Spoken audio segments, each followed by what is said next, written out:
Muito boa noite.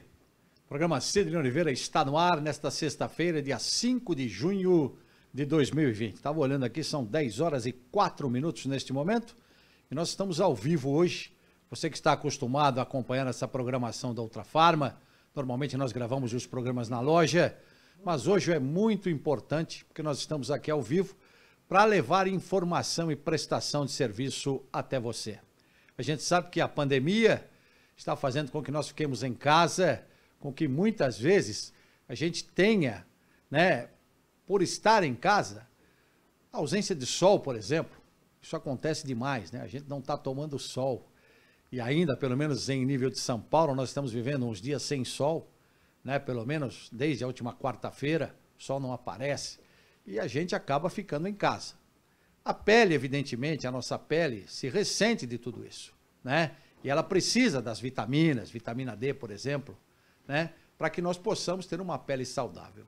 E é exatamente sobre esse assunto que nós vamos tratar hoje. Sempre é importante lembrar que o Sidney Oliveira abre esse espaço para que nós possamos trazer os melhores especialistas para falar sobre esse assunto.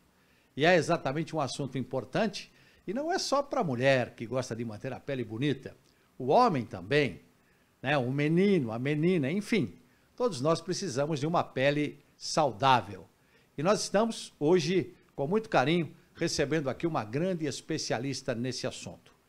Nós estamos, ela exatamente em casa, nós também aqui no ambiente de casa, por isso estamos sem a máscara, sempre é bom informar isso a você, porque as autoridades exigem o uso da máscara, mas nós estamos, evidentemente, num ambiente absolutamente controlado. Por isso, nós estamos com muito carinho recebendo a doutora Fernanda Nichelli. Ela que é médica, hoje está aqui conosco para esclarecer algumas dúvidas importantes, nossas dúvidas e dúvidas também dos nossos telespectadores. Doutora Fernanda, com muito carinho recebendo a senhora, muito boa noite, prazer em tê-la aqui. Está acontecendo um fenômeno muito grande, por quê? Porque as pessoas normalmente que costumam se tratar estão deixando de ir ao consultório, mas a senhora está em atividade, recebe os seus pacientes. Eu queria saber qual que é a maior queixa desses pacientes que vão até seu consultório. O que eles passam para a senhora em relação a tudo isso que a gente tem falado? A falta do sol, muitas vezes não poder dar uma caminhada para tomar aquele sol que é tão importante para a nossa pele. Fique à vontade para nos responder. Infelizmente, a pandemia também já chegou aos nossos consultórios. Claro que não de uma forma direta, mas indiretamente nós temos recebido muito queixas dos nossos pacientes, muitos pedidos de orientação acerca de haver ou não uma exposição solar para que a vitamina D fosse, enfim, absorvida. Então, todas essas são dúvidas que os pacientes acabam recorrendo a nós. Queixas também com queda de cabelo, o que se pode fazer para tentar reverter isso. E sim, está tudo muito ligado à pandemia. Nós sabemos que a pandemia tem gerado um estresse muito grande nas pessoas. Aí algumas pessoas costumam me dizer, mas doutora, eu não me sinto estressado, eu tenho ficado em casa, estou vendo televisão, estou com a minha família. Mas não digo estresse ligado diretamente ao nervosismo. Estou falando daquele estresse da mudança de rotina. Só o fato da pessoa não estar se alimentando da maneira que ela está acostumada a se alimentar, o fato dessa pessoa não estar trabalhando, não estar cumprindo as suas tarefas como estava acostumada, o teu organismo lê isso de uma forma de estresse, é um trauma para o organismo. Nós sabemos também que esse estresse, ele acaba aumentando os níveis de cortisol, que é aquele hormônio do estresse. Esses níveis de cortisol, eles acabam aumentando a oleosidade e a queda de cabelo. A queda de cabelo é aumentada porque ele induz a fase telógena do cabelo da gente, aquela fase de queda de cabelo mesmo. E aumenta a oleosidade, aí piorando e, enfim, desencadeando inúmeras patologias, inúmeras doenças. A senhora tem atendido os seus pacientes também por teleconsulta ou tem recebido os pacientes no seu consultório? Como é que a senhora está fazendo nessa pandemia? Até para dar essa orientação que a senhora acabou de falar para a gente, que é tão importante, principalmente nesse período, hein, doutora? Exatamente. Então, de acordo com o Conselho Federal de Medicina, ele flexibilizou isso para os profissionais médicos para que nós pudéssemos ajudar e amparar o nosso paciente. Aquele paciente que não pode sair de casa, que está em grupo de risco, ou que, enfim, tem um medo de se deslocar até uma clínica médica, nós podemos dar um primeiro auxílio para esse paciente de forma virtual. Muitas coisas a gente pode ajudar e orientar esse paciente, né?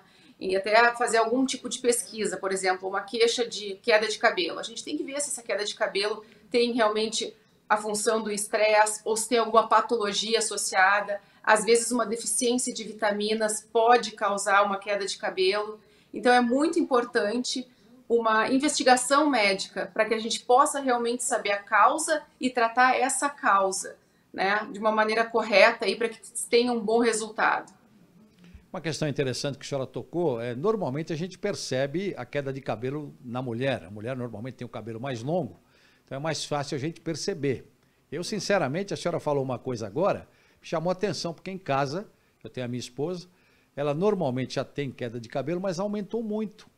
E a senhora agora acaba de dar aí um diagnóstico muito importante, porque isso deve estar acontecendo com milhares de pessoas que estão nos assistindo agora. E não é só a mulher a gente percebe, porque normalmente o cabelo é mais longo. Mas o homem também pode estar acontecendo isso, com os cabelos mais curtos, também por causa desse estresse, esse tipo de ação do estresse, também na queda de cabelo do homem também? Também pode sim, Carlos. Claro que tem outras coisas aí, tem a genética, que é aquela alopecia androgenética, aquela calvície que o homem tem, que muitos homens têm, porque geneticamente está determinado isso. Mas o estresse pode corroborar, aumentar essa queda. Às vezes o paciente acha, bom, eu vou ficar careca porque meu pai é careca. Agora, esse estresse pode estar, sim, acelerando essa perda de cabelo. E o estresse ocasiona também uma patologia que nós chamamos de dermatite seborreica, que é a popular caspa. Aquelas caspinhas brancas que ficam na roupa das pessoas, aquele cabelo mais oleoso. Isso é muito comum. Essa oleosidade em excesso, Carlos, ela também provoca queda de cabelo. Eu vejo muitas pessoas me dizerem assim, doutora, como é que se tem que lavar o cabelo? O ideal é se lavar esse cabelo todos os dias, ainda mais agora, né, Carlos, em época de Covid. Por uma questão de higiene, nós devemos lavar os cabelos diariamente, mas também para evitar uma queda. As pessoas acham que lavando menos vai cair menos. Na verdade, não. Tu tens que lavar todos os dias para diminuir a proliferação de um fungo que mora no couro do cabeludo da gente. Nós temos um funguinho que mora ali, chamado Malassezia fulfur.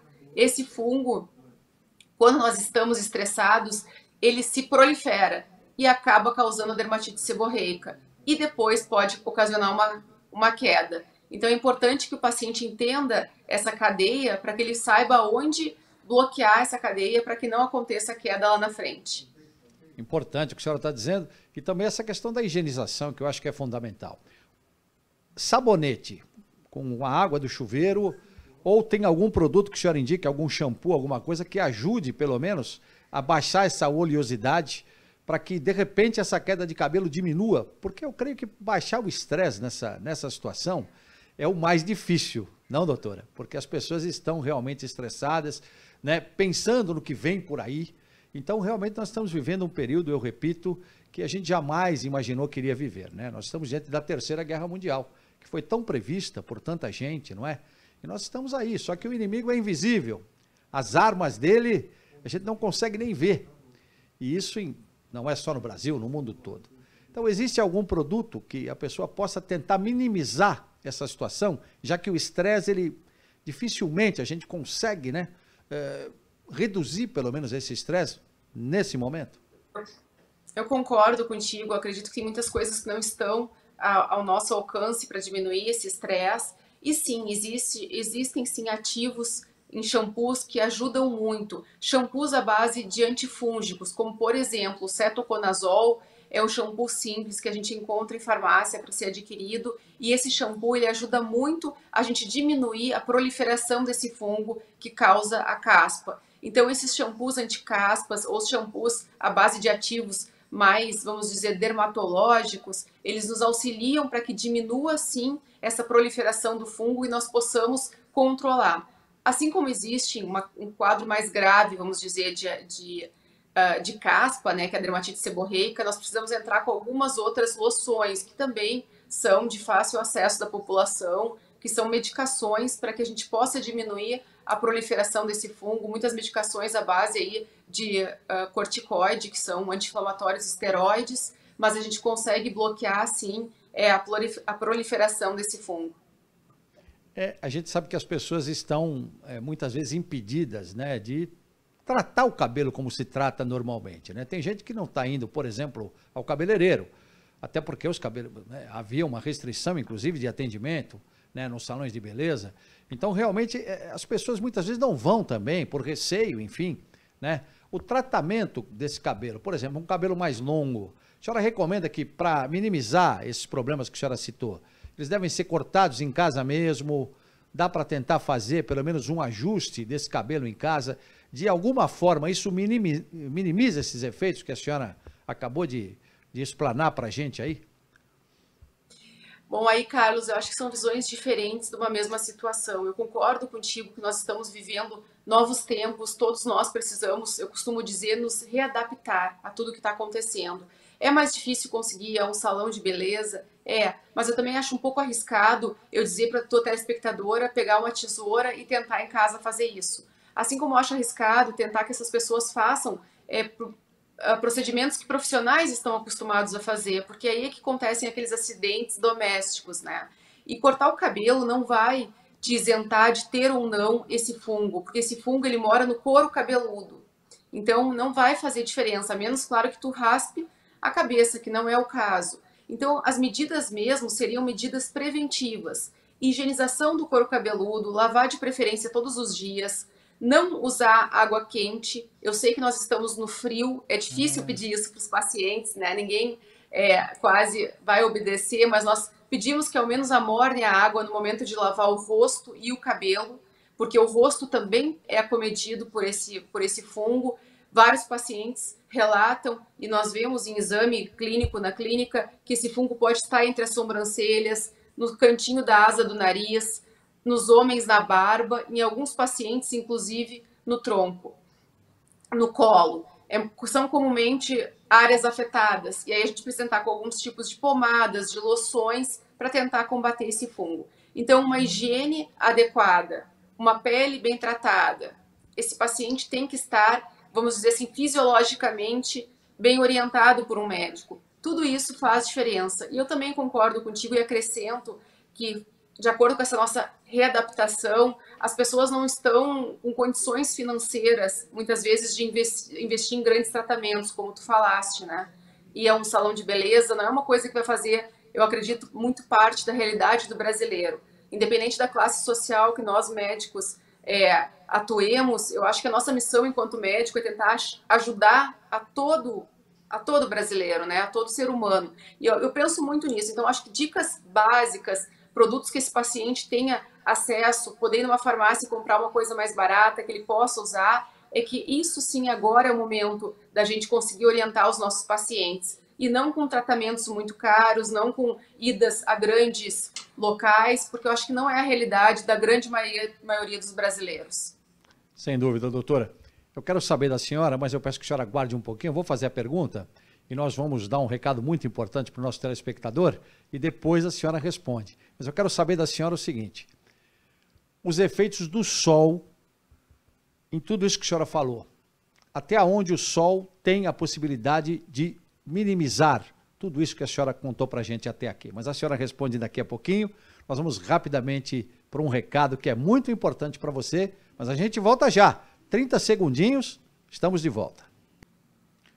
De volta com o programa Sidney Oliveira, recebendo hoje a doutora Fernanda Nichelli, que é médica pós-graduada em dermatologia, falando para a gente aqui algumas questões importantíssimas relacionadas também com a pandemia e até que ponto isso pode afetar nossa pele, nosso couro cabeludo, dando realmente uma aula para todos nós aqui. Doutora, eu falava no bloco anterior sobre a questão do sol. Até que ponto a falta do sol pode ajudar em todos esses problemas que a senhora acabou discorrendo para a gente até agora? Eu acho que, na verdade, mais importante que isso é nós mostrarmos os dois lados do sol. Eu costumo até, inclusive, falar essa frase para o meu paciente na clínica. Nós não podemos esquecer, Carlos, que o Brasil, o maior câncer com maior incidência no país é o câncer de pele. Então, isso é um dado alarmante e preocupante. Isso quer dizer o quê? A gente não pode simplesmente largar os nossos pacientes no sol. Precisa de uma orientação. É o mesmo caso da polêmica, e nós podemos falar sobre isso, da vitamina D. As pessoas acham que somente indo para o sol conseguem absorver a vitamina D. Eu, na minha prática médica, prefiro prescrever via oral do que expor esse paciente ao sol para que tenha essa única fonte, digamos assim, de vitamina D. Então, o sol, ele é muito bom. A gente sabe que o paciente se sente melhor se expondo ao sol. Ele pode ajudar a levantar os teus níveis de serotonina no organismo, faz te sentir mais feliz. Agora, por outro lado, existe esse risco do câncer de pele. Sem falar, claro, claro que secundariamente isso, mas as mulheres se preocupam muito com a questão do envelhecimento de pele, manchas de pele. Num segundo momento, eu como médica que atuo na área, tenho que falar, claro, no câncer de pele.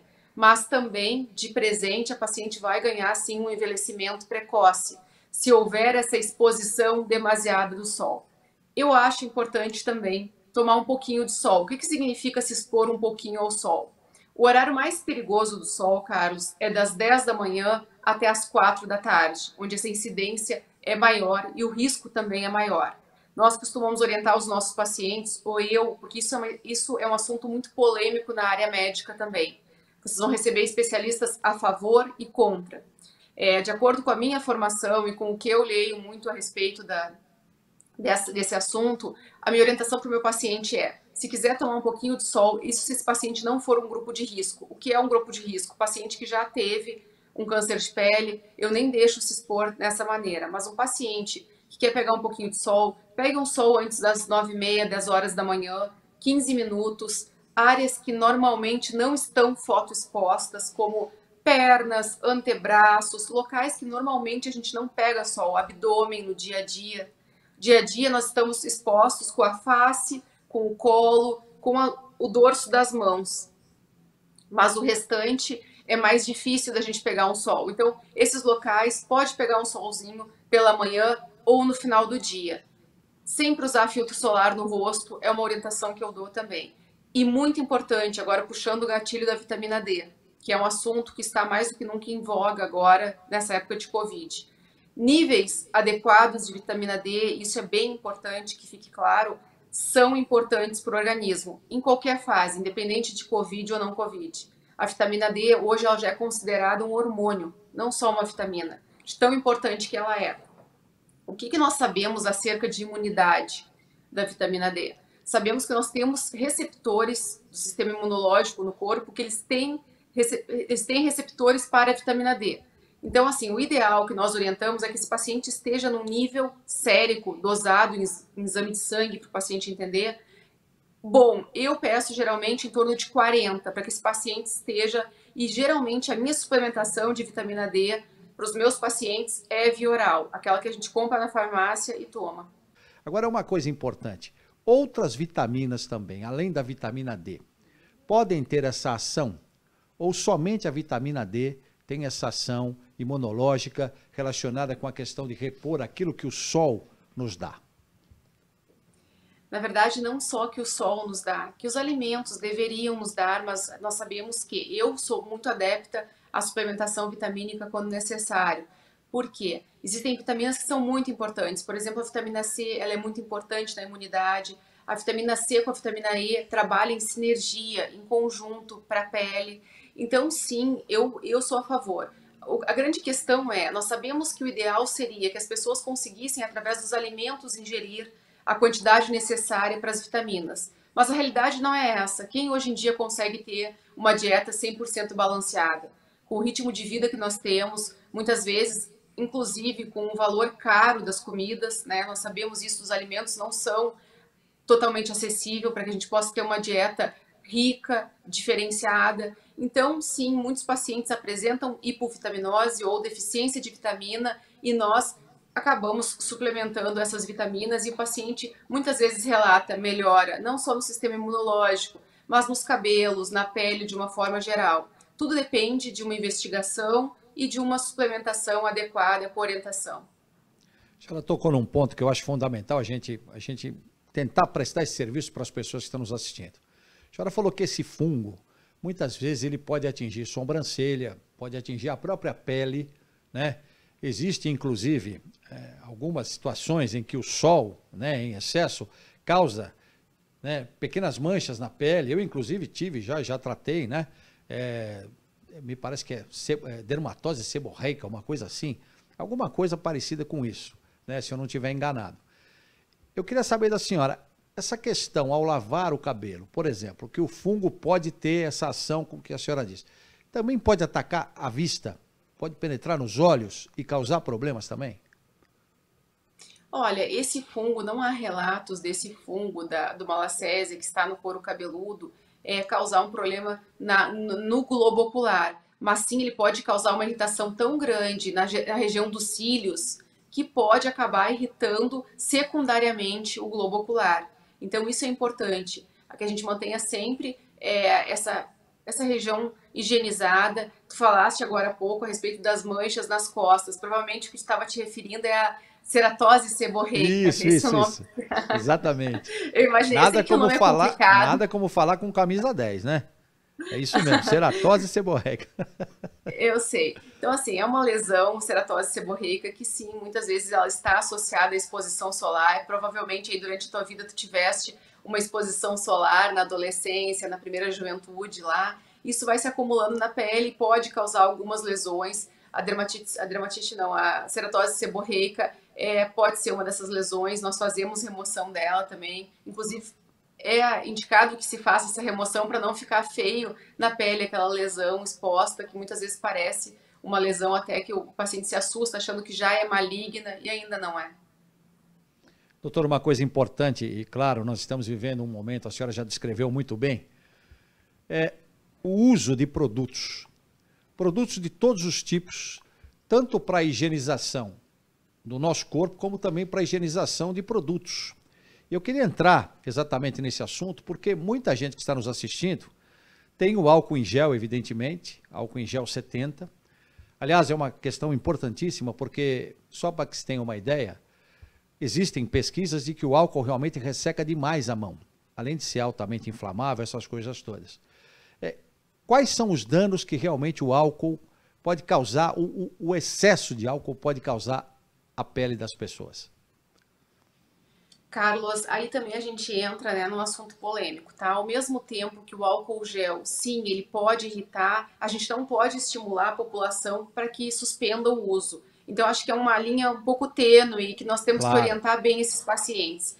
Em primeiro lugar, o uso do álcool gel é muito importante nesse momento que nós estamos vivendo e o uso dele ao longo do dia diversas vezes. Então, eu oriento que os pacientes sempre tenham na sua bolsa, no seu carro, no local de trabalho, um frasquinho de álcool gel, fácil acesso para poder higienizar. Caso não tenha uma torneira com água e sabão, que também, de acordo aí com o Ministério da Saúde, com a Organização Mundial da Saúde, a OMS, seriam as duas maneiras de combater o vírus, porque o álcool ele consegue degradar a cápsula viral, a cápsula do coronavírus, o envelope viral. Então, ele é, sim, muito eficaz nesse combate. Eu estimulo que se use. Agora, claro, o que a gente pede? Que ao mesmo tempo que esse paciente durante o dia está usando o álcool gel, durante a noite hidrate a mão. Então eu oriento todos os meus pacientes que na hora que vão dormir, apliquem uma generosa camada de hidratante nas suas mãos. Por cima desse hidratante, coloque uma luva se puder para dormir, porque toda a oclusão, ela aumenta o poder de permeação de um ativo. Sempre que tu oclui algum ativo na tua pele, ele vai permear melhor. Então, essa é a orientação que eu dou para os pacientes e uma dica para os teus telespectadores que eu acredito que vai ajudar. Mas, assim, principalmente, não deixem de usar álcool gel. Acho que é uma coisa que vocês têm que adquirir, porque a gente vai precisar, por um bom tempo, fazer o uso dessa substância. Doutora Fernanda Nichelli, hoje participando com a gente aqui do programa Sidney Oliveira. É muito importante essa participação, porque é aquela história. Nós estamos falando de tudo sobre pandemia, sobre coronavírus. Mas é importante lembrar também que cuidados com a nossa pele são fundamentais nessa hora, nesse momento. Assim como outros cuidados, e esse espaço é importantíssimo, essa prestação de serviço. Eu perguntava para a doutora Fernanda Nichelli, que é médica com pós-graduação em dermatologia, sobre a questão dos produtos, álcool em gel principalmente, que agora vem também com hidratante na sua fórmula. Isso, como é que a senhora avalia isso? Quer dizer, é um avanço, né, daqueles que fabricam álcool em gel? Porque já pensando nisso, nessa questão do uso, muitas vezes, que pode fazer esse ressecamento, pode trazer realmente problemas, a necessidade da hidratação. Quero que a senhora avalie realmente essa condição da pessoa ter isso, né? Ter essa condição de comprar um produto onde ela também vai estar se hidratando ao mesmo tempo que se protegendo. Não, doutora? Existe sim, Carlos, essa possibilidade hoje. A indústria farmacêutica e química já conseguiu desenvolver algumas fórmulas que, junto com o álcool gel, existem algumas substâncias que são hidratantes. Essas substâncias podem ser aloe vera, vitamina E, glicerina, enfim, diversos ativos que, ao mesmo tempo que higienizam essa pele, conseguem hidratá-la. O que eu sempre oriento o paciente, porque houve também aí uma falta no mercado de álcool gel, essas pessoas se aventuraram a fazerem em casa álcool gel. Isso causou muitos problemas, alguns acidentes domésticos, né, foram relatados na mídia. Não se pode fazer isso. Para se adquirir um álcool gel, eu sempre oriento assim, tem que olhar se o fabricante tem o registro na Anvisa, que é a Agência Nacional de Vigilância Sanitária, tem que ter certeza que aquele álcool gel foi de fato produzido no laboratório, que são esses álcools que a gente adquire geralmente, né, no comércio. Isso é importante, porque a pessoa não pode querer em casa misturar lá uma aloe vera diretamente no álcool, achando que vai fazer um hidratante. Isso não é orientado a ser feito. Tu pode até diminuir a eficácia desse álcool gel se fizer essa manobra, digamos assim. Então a orientação quer ter um álcool gel já com hidratante, existem sim excelentes produtos no mercado. E feitos, evidentemente, em laboratórios, com muita pesquisa, não é? Por pessoas especializadas em química, principalmente, para poder levar esse produto até as pessoas. Por isso, a doutora levantou uma questão fundamental. Houve, inclusive, acidentes, porque o álcool, quando você vai preparar em casa, ele é muito inflamável. E muitas receitas caseiras já levaram, inclusive, a acidentes, né? Pessoas se queimando e tudo mais. Então, importantíssima esse toque que a doutora está dando para todos nós. Uma questão também fundamental que eu quero abordar com a senhora, existe uma prática, e eu ouvi alguns especialistas falando a respeito, de pessoas preocupadas, muitas vezes com a máscara, e passando aquele tempo já com a máscara, não tem outra máscara para colocar, borrifa um pouquinho de álcool em gel, normalmente levado na bolsa, na mão e passa na máscara. Eu ouvi alguns especialistas dizerem que isso não pode, isso pode fazer mal. E claro, temos a grande chance como especialista, né, desse gabarito para a gente poder falar isso. Pode acontecer queimaduras no rosto passando álcool em gel, mesmo na parte externa da máscara, doutora? Essa é uma dúvida bastante importante, Carlos, que eu acho bem... A gente tem que alertar as pessoas em relação a isso. Sim, no primeiro momento, a gente sabe que a máscara também vai ser, enfim, agora um adorno que todos nós vamos levar por um bom tempo conosco e a gente tem que aprender a conviver com ela. É isso que eu digo para os pacientes. Em primeiro lugar, o que eu vou explicar para essa manobra que as pessoas estão fazendo de querer passar o álcool na máscara? Álcool 70, que é o álcool em gel que a gente usa, ele foi feito para desinfetar, higienizar a pele humana, que é um tecido. Geralmente, quando a gente vai desinfetar um tecido humano, eu digo, mas quando nós vamos desinfetar uma superfície como uma mesa, um celular, ou seja, um tecido mesmo, nós precisamos, de acordo com a OMS, a orientação é que isso seja feito com a água sanitária. É a melhor maneira, ou até alguma superfície com o álcool, mas o álcool numa graduação maior. Aquele álcool que a gente comprava antigamente, líquido 94, que algumas pessoas podem usar. Então, o que as pessoas têm que entender é que o que higieniza a pele não vai higienizar o tecido, não vai higienizar uma superfície. Essa é a primeira grande questão que eu acho importante as pessoas entenderem. Então, é melhor que se lave essa máscara, se é uma máscara de tecido, mas aí já vai uma outra lembrança também. Eu não sou fã de máscaras de tecido. Eu sei que nós enfrentamos, há algum tempo atrás, uma grande diminuição no mercado das máscaras, né, médicas, que são aquelas descartáveis. Estava muito difícil o acesso, nós enfrentamos, infelizmente, isso há pouco tempo e estimulamos todo mundo a fazer máscara de tecido. A grande verdade é que a máscara de tecido ela tem um período de segurança de apenas 2 horas. Se essa máscara, porventura, ficar umedecida ou alguma coisa assim, ou for usada por mais que esse período, ou se não for adequadamente higienizada, quando chega em casa, lavar ela com água sanitária, passar ferro, aquela rotina toda, essa máscara não estará te protegendo. A minha orientação, eu até separei aqui para mostrar para vocês, porque eu acho que é um assunto que nós, como médicos, temos até a obrigação de abordar alguns tipos de máscara, tá? Essa aqui é a máscara que muitas pessoas conhecem, é uma máscara que nós médicos usamos, os profissionais de saúde em geral. Ela deve ser, de preferência, até tripla, tá? Muitas delas são feitas em TNT, que é o tecido não tecido, né? Algumas têm, inclusive, um filtro que ajudam, sim, a filtrar mais, inclusive, essa umidade peribucal. Aqui tem um outro modelo que eu também acho que, às vezes, as pessoas têm reclamado muito desse tipo de máscara, porque pela anatomia facial, às vezes, não se adaptam com a questão desse elástico aqui. Dizem, doutora, tá forçando a minha orelha para frente, não tô conseguindo me adaptar. Então, existem também as máscaras que são nesse formato aqui, que são as máscaras que nós usamos para procedimentos médicos, que ela pode ser amarrada de uma outra forma e não ser incômoda para esse paciente.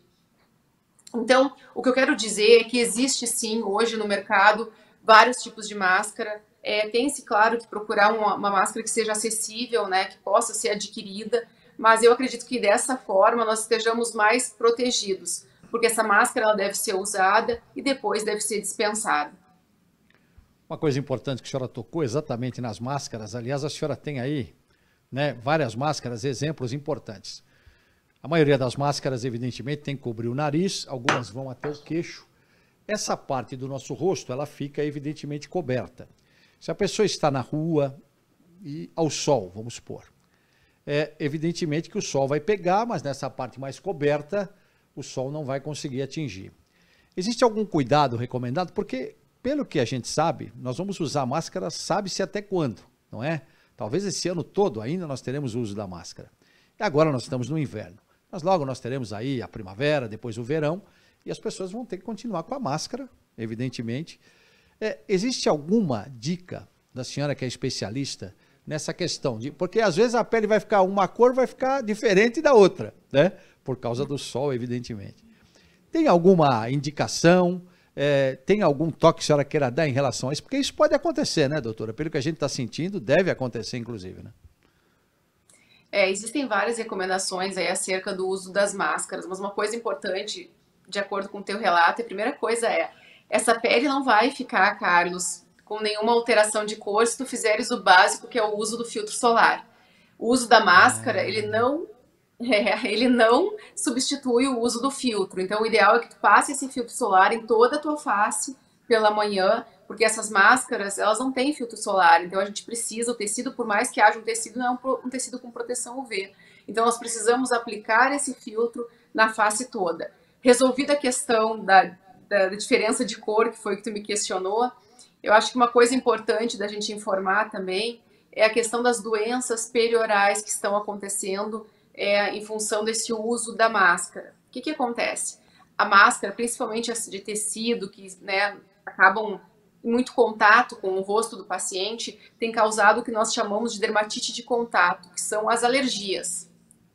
O paciente às vezes não tolera, porque aquele tecido está toda hora encostando no rosto, acaba irritando. Alguns pacientes têm coceira, outros pacientes criam feridas. Uma outra patologia que tem sido também muito queixada pelos pacientes no nosso consultório são as acnes, porque essa região aqui ela aumenta a oleosidade. Tu imagina, é um local perfeito para bactérias, fungos, é um local quente, úmido, nessa região aqui escuro. Então, tudo que um micro-organismo quer para se reproduzir. Então, nós precisamos fazer a higiene adequada dessa região, trocar essa máscara, mais uma vez eu repito, fazer a higiene dessa região e trocar a máscara para evitar essas doenças que cada vez mais têm sido vistas nas nossas clínicas. A senhora tocou num ponto fundamental, inclusive no início aqui da nossa conversa, a senhora falou muito a respeito dos cabelos, dos tratamentos dos cabelos, e agora a senhora citou uma questão que me lembrou uma coisa fundamental. Aquelas pessoas, normalmente homens, que já não têm mais os cabelos. Muitos são calvos, muitos são carecas, evidentemente, né? E estão expostos ao sol. Tem que sair muitas vezes, agora que a economia começa a ter uma discreta abertura em vários estados brasileiros, não é? Em São Paulo mesmo isso está acontecendo, começou a acontecer. Então, essas pessoas vão estar saindo. Essa questão do filtro solar que a senhora falou, eu creio que é fundamental. Porque muitas vezes as pessoas não se tocam com isso, né? Ah, não, mas eu estou acostumado a tomar sol, mesmo sendo careca, nunca me fez nada. Fundamental usar esse filtro solar que a senhora se referiu, não é verdade, doutora? Isso a gente vai voltar lá para o início da nossa entrevista, onde eu digo, né, o câncer de maior incidência no país é o câncer de pele. Então, o filtro solar é alguma coisa que tem que fazer parte do teu dia a dia. Eu ensino os meus pacientes em consultório, uma forma lúdica, eu digo para eles, o filtro solar tem que andar junto com a escova de dente de vocês. De manhã, quando vocês acordam e escovam os dentes, o próximo passo tem que ser o uso desse filtro solar, porque ele tem que fazer parte não só por uma questão de beleza, para evitar manchas, evitar rugas, mas para evitar, obviamente, aí que a gente enfrente um câncer de pele que, obviamente, ninguém quer. E uma coisa que muitas pessoas, às vezes, olham, céu encoberto, está nublado, está até aquela leve garoa, mas aí as pessoas falam, ah, bom, hoje eu posso sair tranquilamente porque não está sol. Mesmo quando o sol não aparece, ele pode ter efeitos também que podem ser perigosos para a gente, né, doutora? Assim, olha, não existe nuvem que consiga absorver a radiação ultravioleta. Então, sim, até um dia que esteja chovendo muito, pode estar trovejando, há uma incidência de radiação ultravioleta sobre a pele e nós precisamos estar protegidos. Então, eu acho que a grande questão é encontrar um produto ao qual tu te adapte, consiga usá-lo de uma forma contínua e diária. E aí, com certeza, vai ter sucesso nessa proteção. Eu vou fazer uma outra pergunta, peço que a senhora aguarde um pouquinho para responder, mas é uma questão relacionada principalmente com aquilo que está acontecendo na nossa mudança de hábitos. Quando nós vamos ao supermercado, vamos a qualquer lugar, a qualquer ponto comercial que esteja aberto, há uma preocupação na higienização das embalagens.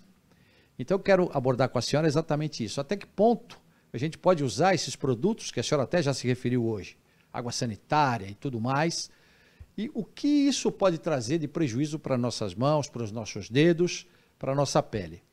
Vamos fazer o seguinte, nós vamos dar um recado muito importante para você. Olha, preste atenção nesse recado que nós vamos dar agora, porque ele é importantíssimo, tá bom? E na volta nós vamos continuar conversando sobre esse papo tão importante, sobre a nossa pele, couro cabeludo, o que realmente pode acontecer durante essa pandemia com aquilo que a gente tem que preservar, que é a nossa pele, sem dúvida. Rapidinho, 30 segundos, já voltamos. Nós voltamos com a doutora Fernanda Nichelli. Ela que é médica, pós-graduada em dermatologia, falando a respeito daquilo que pode acontecer com a gente durante essa pandemia. Lembrando que a doutora tem pós-graduação, é especialista no assunto e está dando uma aula para todos nós aqui. E eu falava no bloco anterior a respeito dessa questão dos produtos. Ultimamente, eu confesso à senhora e vou fazer uma confissão aqui em nível nacional. Eu estou me tornando um especialista em lava-louça, porque diz que o detergente é ótimo, né? Para a gente estar sempre protegido do coronavírus. O detergente arrebenta com o coronavírus.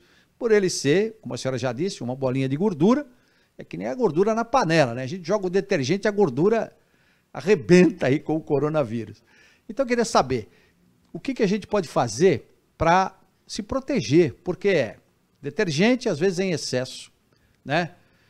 Água sanitária, né? Bicarbonato de sódio, que está sendo muito usado também, na desinfecção de embalagens. O que a senhora recomenda para essas pessoas que vão ao supermercado, que trazem as embalagens? E também, eu vou deixar a senhora responder e depois tem uma outra pergunta também relacionada a isso. Fique à vontade, doutora, por favor. Então, assim, a primeira orientação que eu sempre dou aos pacientes é que usem um método de barreira, que é uma luva. De preferência até para ir no supermercado. Uma luva simples, não precisa ter nada de tão diferente nessa luva, mas uma luva que faça uma barreira entre tua pele e as superfícies de contato, provavelmente contaminadas, que tu vais entrar em contato. Então, vai ao supermercado, usa aquela luva, descarta quando chega em casa, na hora de fazer a higienização. Tu mencionaste aí, detergente em excesso, água sanitária em excesso, são todos ativos que podem sim provocar uma alergia, uma dermatite de contato. Porque a gente, como eu te expliquei, o sabão ele pode destruir o envelope viral, mas ele também pode destruir a barreira da pele. Então, em excesso, a gente nunca pode nenhum nem outro. O ideal é higienizar todos esses produtos que venham do supermercado com uma proteção na mão também, uma luva para que não se tenha contato direto com esses ativos. E muito cuidado com a tua mão, né, Carlos? Tá usando demais o detergente aí, vamos começar agora a colocar uma luva, a dividir um pouco a louça com a esposa, não sei, mas sozinho não dá pra gente continuar assim, não. É, uma confissão aqui, já estou orientado pela nossa doutora Fernanda Nichelli. Eu ouvi um comentário, eu quero Foi uma até... orientação da médica, pode dizer para ela que é para Sem dividir a dúvida, louça. sem dúvida. Uma senhora orientação, diga-se de passagem. Eu vi um comentário e a senhora meio que tocou nesse ponto agora, nas entrelinhas. Eu ouvi uma coisa, que se a gente lavar a mão com água e sabão, muitas vezes, tipo mais de 25 vezes, pode também prejudicar aquela questão, muitas vezes, dos micro-organismos do bem, que protegem também, ajudam a proteger também a nossa pele. Isso de fato pode acontecer, doutora? Ou isso é apenas uma utopia aí? As pessoas estão, às vezes, todo mundo quer entender de tudo e muitas vezes a gente ouve uma porção de coisas, né? Não, Carlos, é como eu disse, tudo que for em excesso é ruim. Mas a gente tem que levar em consideração que é uma época que é necessário aumentar o número de lavagens de mãos. Mas para ter uma ideia, eu, por exemplo, como eu lido com muitos pacientes na clínica, a cada paciente que eu estou tratando, eu lavo no mínimo 3 a 4 vezes as minhas mãos para cada paciente que eu estou. Então, tu imagina se eu atender 10 pacientes num dia, e nesse período de quarentena a gente acabou diminuindo um pouco o número, então meu ritmo está em torno de 10 pacientes por dia, a gente tem que pensar que eu vou ter lavado o quê? 60 vezes a minha mão. E não é por isso que ela está machucada. Mas por quê? Porque tu pode usar aí um sabonete adequado, não precisa ser um sabonete muito agressivo. Tu pode usar um bom hidratante durante a noite, como eu falei, que vai recuperar. Agora também não se pode deixar de lavar as mãos. O importante é o sabonete adequado e um bom creme hidratante nas mãos. A senhora deu agora uma dica muito importante. Existe algum sabão ou algum sabonete que pode prejudicar? A senhora indica algum tipo de sabão ou sabonete que seja mais adequado para essa higienização maior que a gente precisa efetivamente fazer agora? Eu costumo orientar o sabonete simples, neutro. Se não souber o que é um sabonete neutro, do tipo de glicerina, pode ser inclusive sabonete de bebê. O que não pode é aqueles sabonetes, eu não gosto de orientar aqueles sabonetes muito fortes, aqueles antibacterianos, antimicrobianos muito potentes. Porque se tu usares aquilo sucessivas vezes ao longo de um dia, ele vai atuar na tua barreira da pele e vai acabar destruindo e afetando essa barreira e causando aí os eczemas ou as dermatites, alergias que nós vemos. Que é mais ou menos aquilo que a gente falou anteriormente, né? Sobre a questão da proteção também, né? O excesso com produtos. E muita gente está cometendo um erro ao lidar com água sanitária, né? A água sanitária é muito tóxica e ela pode também fazer exatamente esse efeito que o senhor acabou de dizer, né? Quebrar essa barreira de proteção da pele, né? Na verdade, assim, para higienização de superfícies, a Organização Mundial da Saúde, a OMS, a orientação é que fosse 9 frascos de água, 9 quantidades de água normal para uma quantidade de água sanitária. Então, isso é uma maneira de nós dizermos que essa água sanitária ela não pode estar tão concentrada quanto as pessoas acham. Elas acham que muitas vezes aplicando direto uma água sanitária vai melhorar. Não, existe esse cálculo, acho que deve ser respeitado. Ele já minimiza um pouco os riscos que esse paciente vai estar sendo submetido. E, mais uma vez, no momento que for fazer a higienização, ter o contato com a água sanitária, proteja bem as mãos. Alguns pacientes, inclusive, eu oriento colocar aquela luva plástica normal que a gente encontra para comprar em farmácia, em supermercado, e por cima ainda a luva de borracha, que é aquela luva que a dona de casa usa para fazer os seus afazeres domésticos. Essa quantidade que a senhora se referiu, pode ser uma colher de sopa, por exemplo, para a gente só ter uma ideia? Sim. Mais ou menos, só para ter uma ideia, uma colher de sopa, né? Para um balde de água. Pensa mais ou menos assim. Para um balde de água. Então, veja como a água sanitária, então, né, tem um efeito, se for usada somente ela tem realmente um efeito que pode ser desastroso para a pele das pessoas, né? Uma coisa que eu queria também tocar no assunto com a senhora, relacionada com essa questão desses produtos todos.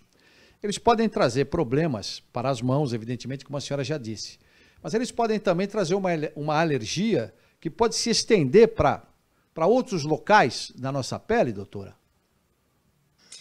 É comum, assim, geralmente a alergia inicia em um local, quando não tratada, o teu corpo começa a reconhecer que há alguma coisa de errado e todo ele começa a reagir, que é o que a gente fala de uma reação sistêmica. Então, o ideal é que quando se inicia um processo alérgico, seja apenas na mão, apenas no rosto, apenas no abdômen, nós já consigamos tratar esse processo nesse estágio, nessa fase, que provavelmente, se ele não for contido ali, pode se espalhar e pode se tornar, sim, um problema sistêmico, que cometa todo o corpo aí e podem causar outros problemas e outros danos a esse paciente.